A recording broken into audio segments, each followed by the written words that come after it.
Assalamualaikum dan selamat sejahtera. Hari ini kumpulan saya iaitu kumpulan 3 akan membentangkan laporan akhir kajian terhadap sejauh mana kesanggupan mahasiswa tahun 1 UMT untuk mempelajari konsep pembangunan lestari. Kami merupakan pelajar kepada Dr. Muhammad Azmi bin Muhammad Idris. Kumpulan kami mempunyai 9 orang ahli, di mana saya sebagai ketua bernama Nur Zuhaila, second Nur Balkis, Wan Nur Zaini Salsabila Kausa, Nurul Wadina Umairah Safiah, Nurul Ain, Siti Nur Aisyah dan Nur Liana. Jadi ini adalah merupakan pembentangan laporan akhir grup kami. Bahagian pertama adalah pengenalan. Pengenalan ini menceritakan tentang pembangunan lestari.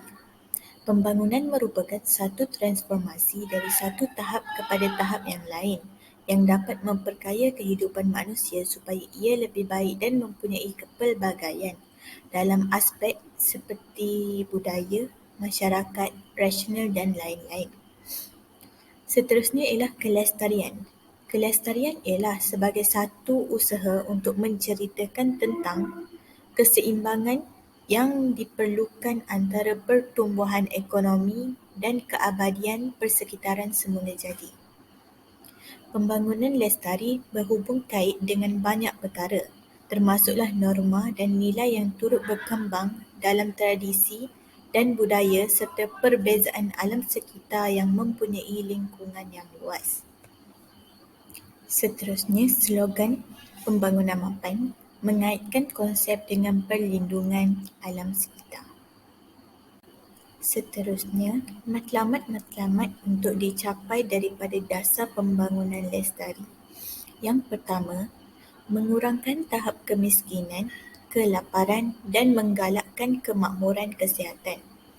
Yang kedua, menyediakan akses kepada pendidikan dan kesaksamaan jantina. Yang ketiga, pengurusan air dan tenaga mapan.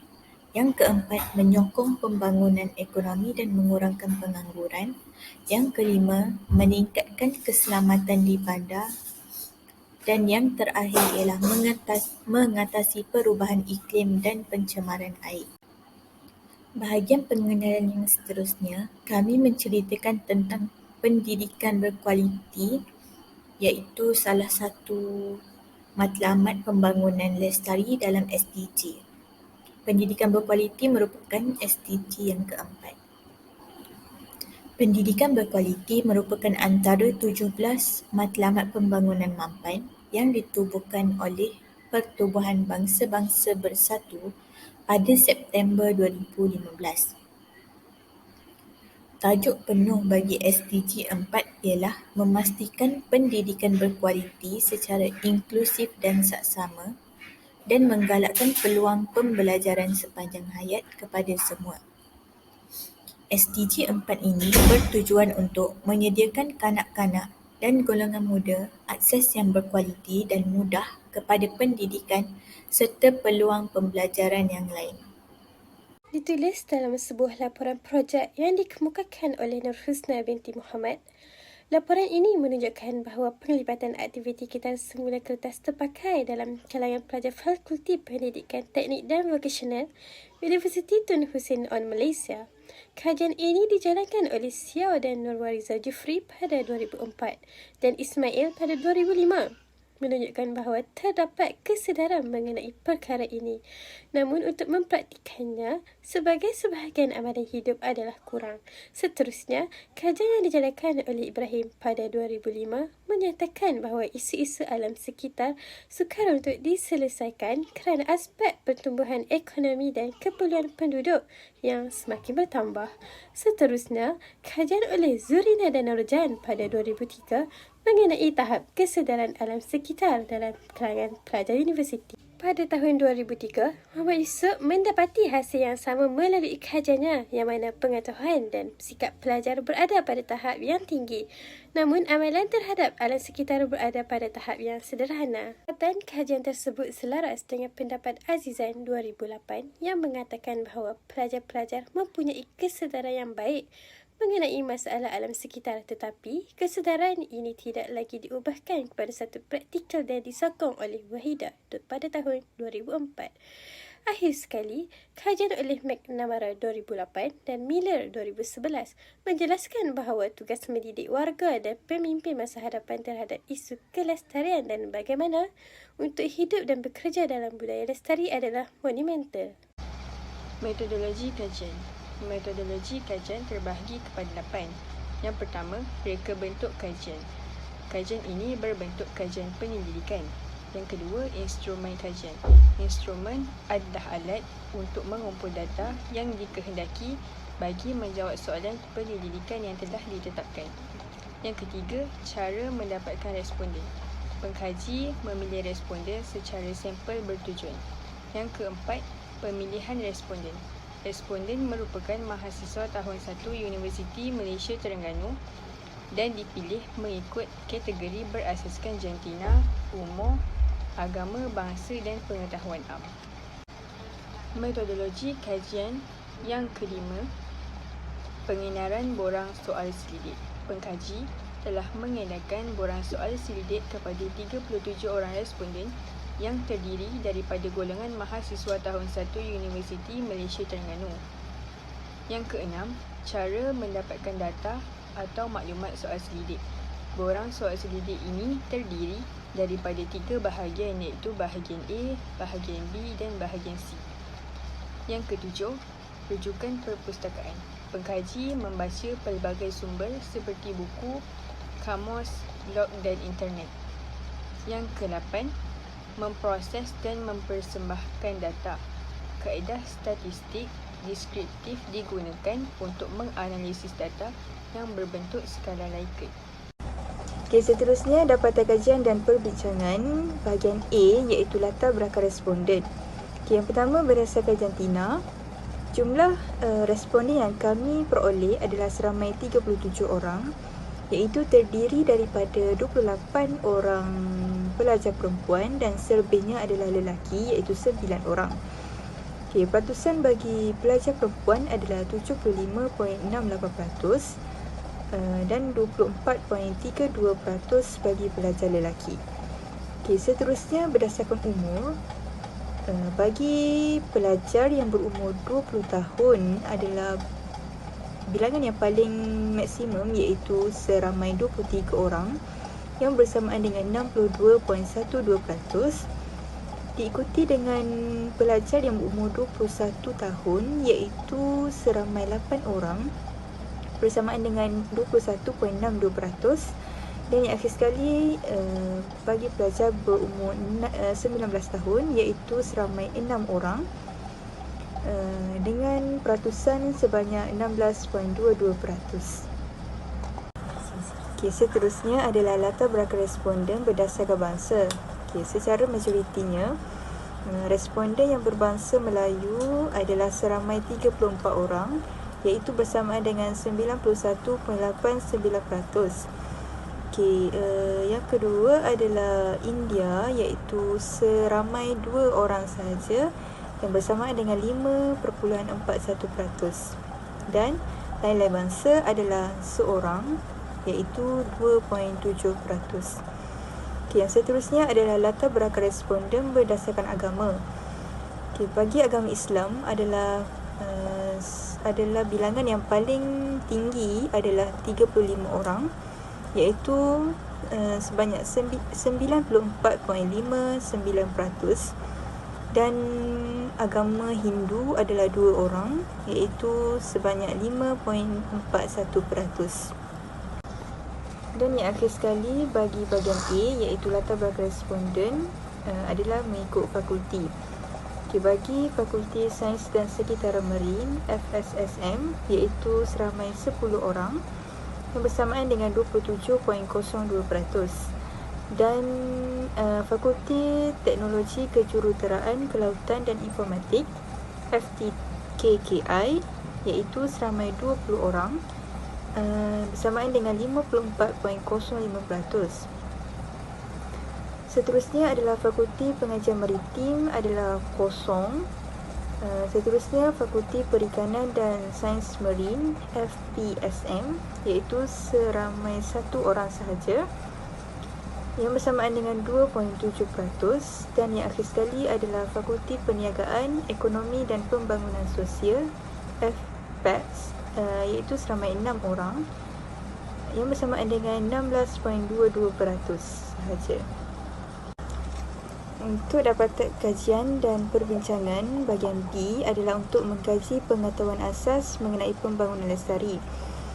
Yang pertama adalah definisi pembangunan lestari menekankan beberapa aspek penting yang perlu diberi penumpuan, iaitu untuk A, ekonomi, sosial dan budaya.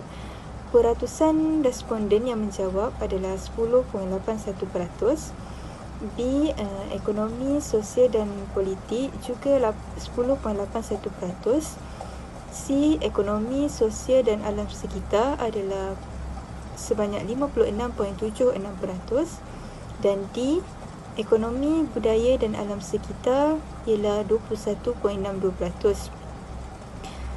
Jawapan yang paling tepat adalah ekonomi, sosial, alam sekitar, iaitu peratusan responden menjawab dengan betul adalah 56.76%. Soalan yang kedua adalah nyatakan dua sistem utama dalam kehidupan manusia yang saling berkaitan secara langsung. Jawapan A adalah ekonomi dan kewangan. Peratusan responden yang menjawab adalah 21.62%. B adalah ekonomi dan globalisasi. Responden yang menjawab adalah 13.51%. Dan C, ekonomi dan sosial. Responden yang menjawab adalah 37.84%. Dan yang akhir sekali adalah D. Ini juga merupakan jawapan yang paling tepat, adalah ekonomi dan alam sekitar, iaitu responden yang menjawab adalah 27.03%. Bagi soalan yang ketiga adalah konsep pembangunan lestari secara teorinya akan tercapai bila wujud pertindih antara komponen. A adalah ekonomi, sosial, alam sekitar, politik. Peratusan responden yang menjawab adalah 35.14%. Jawapan B adalah ekonomi, sosial, alam sekitar. Responden yang menjawab adalah 43.24%.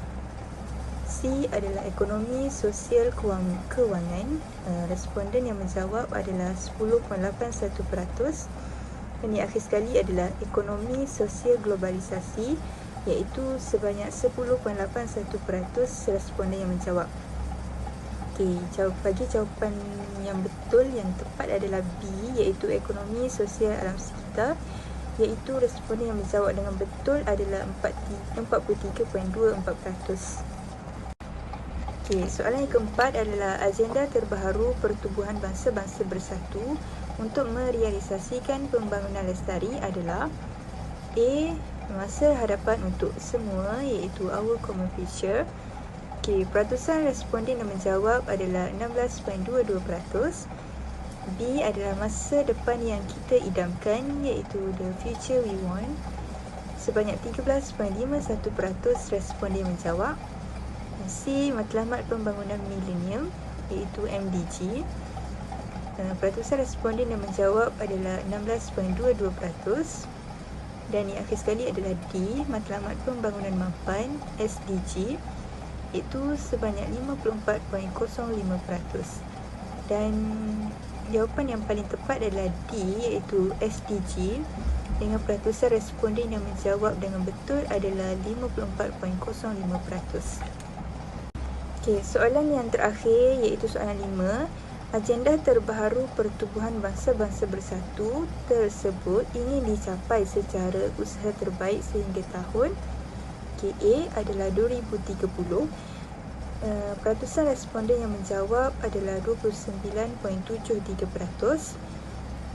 B adalah 2035, iaitu sebanyak 16.22%. C, 2040. Peratusan responden yang menjawab adalah 18.92%.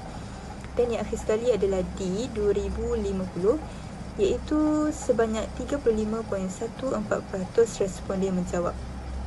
Okey, bagi jawapan nombor 5, yang paling tepat adalah A 2030, iaitu sebanyak 29.73% responden yang menjawab dengan betul. Untuk bahagian C, kami mengkaji sejauh mana pengetahuan dan pemahaman mahasiswa UMT tahun 1 tentang perkara yang berkaitan dengan konsep pembangunan lestari. Untuk soalan pertama, secara jujur, adakah mahasiswa tahun 1 UMT ini tahu tentang definisi pembangunan lestari yang diterima bermula tahun 1992? Bagi sangat tidak setuju, peratusan responden yang menjawab ialah sebanyak 8.11%. Untuk yang tidak setuju pula, peratusan responden yang menjawab adalah sebanyak 8.11%. Bagi yang tidak pasti, peratusan responden yang menjawab adalah sebanyak 21.62%. Untuk yang setuju, peratusan responden yang menjawab ialah sebanyak 29.73%. Akhirnya, untuk yang sangat setuju, peratusan responden yang menjawab adalah sebanyak 5.41%. Untuk soalan kedua, adakah mahasiswa UMT tahun 1 ini berminat untuk mengetahui tentang pembangunan lestari? Bagi sangat tidak setuju, peratusan responden yang menjawab adalah sebanyak 2.70%. Untuk tidak setuju pula, peratusan responden yang menjawab adalah sebanyak 0%.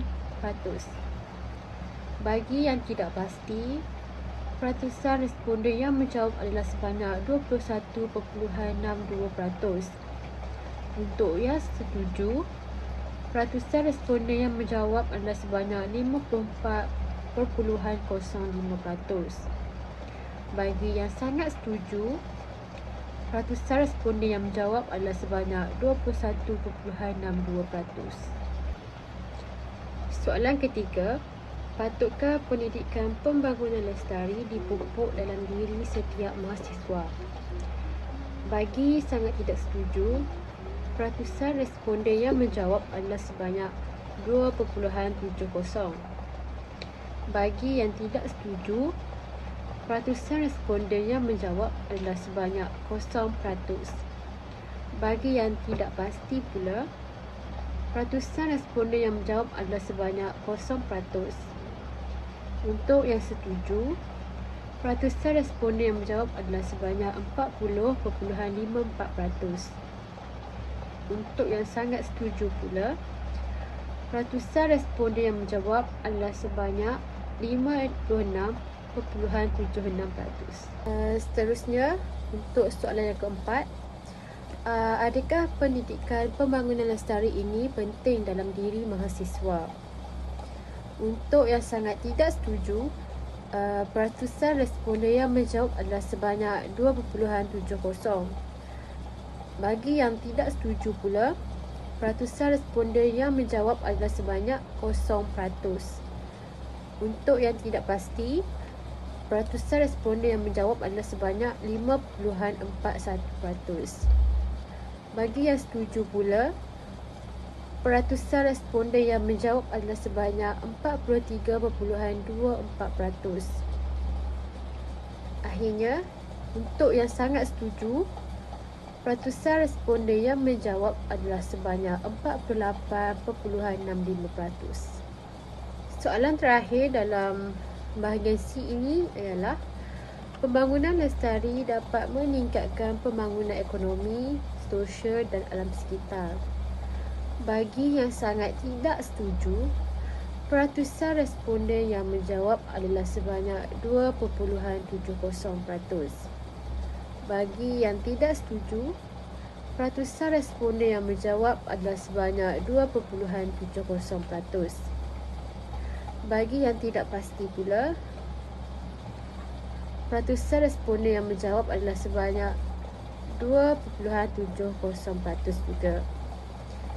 Untuk yang setuju, peratusan responden yang menjawab adalah sebanyak 51.35%. Bagi yang sangat setuju adalah sebanyak 40.54%. Soalan 13. Sila senaraikan tahap kepentingan pemilihan kursus atau mata pelajaran pilihan anda mengikut jurutan. 1.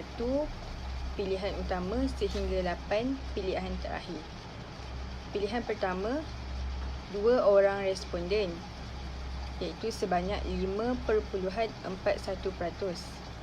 Pilihan kedua, seorang responden sebanyak 2.7%. Pilihan ketiga, 3 orang responden sebanyak 8.11%. Pilihan keempat, 4 orang responden iaitu 10.81%. Pilihan kelima, juga sebanyak 4 orang responden iaitu 10.81%. Pilihan keenam, sebanyak 10 orang responden iaitu 27.03%. Pilihan ketujuh, 5 orang responden iaitu 13.51%. Dan pilihan yang terakhir, pilihan ke-8, sebanyak 8 orang responden iaitu 21.62%. Soalan 14. Jika saya ditawarkan untuk mengikuti kursus elektif pembangunan lestari di Universiti Malaysia Terengganu, peratus penerimaan saya untuk mengikutinya adalah 80 hingga 100%. Sebanyak 6 responden iaitu 16.22%. 75 hingga 79%. Sebanyak 7 orang responden iaitu 18.92%. 70 hingga 74%. Sebanyak 9 orang responden iaitu 24.32%. 65 hingga 69%. Sebanyak 6 orang responden iaitu 16.22%. 60 hingga 64%. Sebanyak 2 orang responden iaitu 5.41%. 55 hingga 59%. Juga sebanyak 2 orang responden iaitu 5.41%. 50 hingga 54%. Sebanyak seorang responden iaitu 2.7%. 45 hingga 49%. Sebanyak 2 orang responden iaitu 5.41%. Namun untuk 40 hingga 44% tiada bilangan responden yang didapati. Untuk penerimaan pelajar kurang daripada 40%, sebanyak 2 orang responden iaitu 5.41%. Kesimpulannya, pembangunan lestari mempunyai 3 aspek yang menyokongnya, iaitu alam sekitar, ekonomi dan sosial. Peratus majoriti kesanggupan mahasiswa tahun 1 UMT untuk mempelajari konsep pembangunan lestari ialah sebanyak 70% hingga 74%. Responden perempuan lebih tertarik tentang pembangunan lestari, iaitu sebanyak 28 orang responden berbanding lelaki hanya sebanyak 9 orang responden sahaja.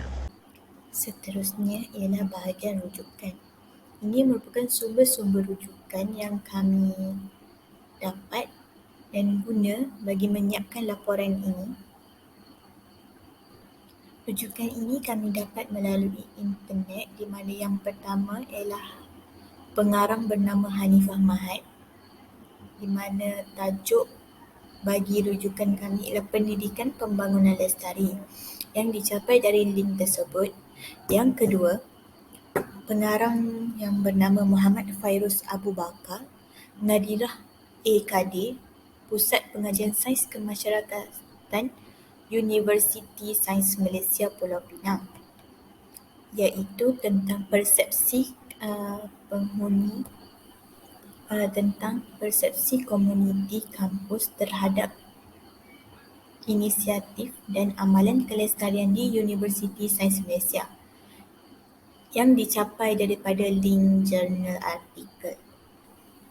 Seterusnya ialah pengarang Eng Weng, iaitu tentang pengenalan pendidikan alam sekitar dan pembangunan lestari yang dicapai daripada link academia.edu. Seterusnya yang keempat, di mana pengarang yang bernama Pisika pada 21 Julai 2022 tentang matlamat pembangunan mampan 4 pendidikan berkualiti, iaitu merupakan SDG 4 yang dicapai daripada Wikipedia. Seterusnya yang kelima, daripada pengarang Nur Syamshida daripada Sultan Idris University of Education, iaitu tentang definisi pembangunan lestari yang dicapai daripada link Course Hero. Seterusnya ialah pengarang bernama Atuk Sheila, iaitu pada 8 Ogos 2018, di mana bertajuk contoh metodologi kajian yang dicapai daripada link slideshare.nk. Dan rujukan yang terakhir ialah daripada pengarang Didi 98 pada 10 November 2017, di mana rujukan ini bertajuk laporan projek akhir, iaitu dicapai daripada website SlideShare Didi 98 tentang laporan projek akhir. So itu sahaja bagi bahagian rujukan. Jadi ini adalah bahagian terakhir, iaitu bahagian lampiran. Bahagian lampiran kami terbahagi kepada 3, iaitu bahagian lampiran yang pertama ialah gambar semasa pengagihan borang soal sidik kepada responden. Ini adalah antara 2 responden daripada 37 orang responden yang kami dapat bagi menjawab borang soal selidik ini. Ini merupakan contoh 2 gambar daripada kumpulan kami semasa pengagihan borang soal sidik. Bagi bahagian lampiran yang kedua ialah gambar semasa pengisian borang soal selidik oleh responden. Ini dilakukan oleh setiap orang ahli kumpulan saya, iaitu di mana paling sedikit seorang ahli mendapat 4 orang responden dan salah seorang daripada kami mendapat 5 orang responden. Borang ini kami ajukan secara random kepada responden-responden yang merupakan pelajar tahun 1 UMT. Ini merupakan bahagian ketiga bagi bahagian lampiran, iaitu bahagian terakhir untuk laporan kumpulan 3. Bahagian ini ialah bahagian borang soal selidik, kajian terhadap sejauh mana kesanggupan mahasiswa tahun 1 UMT untuk mempelajari konsep pembangunan lestari. Borang ini terbahagi kepada 3 bahagian, iaitu bahagian pertama, bahagian A, bahagian B dan bahagian C. Bagi bahagian A, bahagian ini adalah tentang maklumat responden di mana kita ambil kira jantina, umur, bangsa, agama serta fakulti daripada responden lah. Dan untuk bahagian kedua bagi borang soal sidik ini ialah bahagian B, iaitu tentang pengetahuan asas pembangunan lestari. Ini ambil kira tentang pengetahuan yang dimiliki oleh responden tentang pembangunan lestari. Untuk bahagian ini juga kita dapat meningkatkan lagi pengetahuan asas untuk responden, meningkatkan lagi pengetahuan tentang pembangunan lestari dalam hidup mereka. Dan untuk slide yang terakhir bagi bahagian lampiran, ini juga merupakan tentang borang soal sidik kajian terhadap sejauh mana kesanggupan mahasiswa tahun 1 UMT untuk mempelajari konsep pembangunan lestari. Ini merupakan soal selidik, soalan bagi bahagian C, di mana bahagian C ini bertajuk sejauh mana pengetahuan dan pemahaman mahasiswa UMT tahun 1 tentang perkara yang berkaitan dengan konsep pembangunan lestari. Untuk bahagian ini, kita menggunakan jawapan secara skala Likert bagi memudahkan responden untuk menjawab. Kita ada 5 bahagian untuk skala Likert, iaitu sangat tidak setuju, tidak pasti, setuju dan sangat setuju. Bahagian ini terbahagi kepada 14 soalan, di mana 12 soalan adalah secara skala Likert dan 2 soalan lagi secara susun atur dan persentase kesanggupan mahasiswa untuk mempelajari konsep pembangunan lestari. Okey, jadi itu sahaja daripada kami, kumpulan 3 bagi subjek pembangunan lestari bagi bahagian laporan akhir. Itu sahaja daripada kami. Sekian, terima kasih.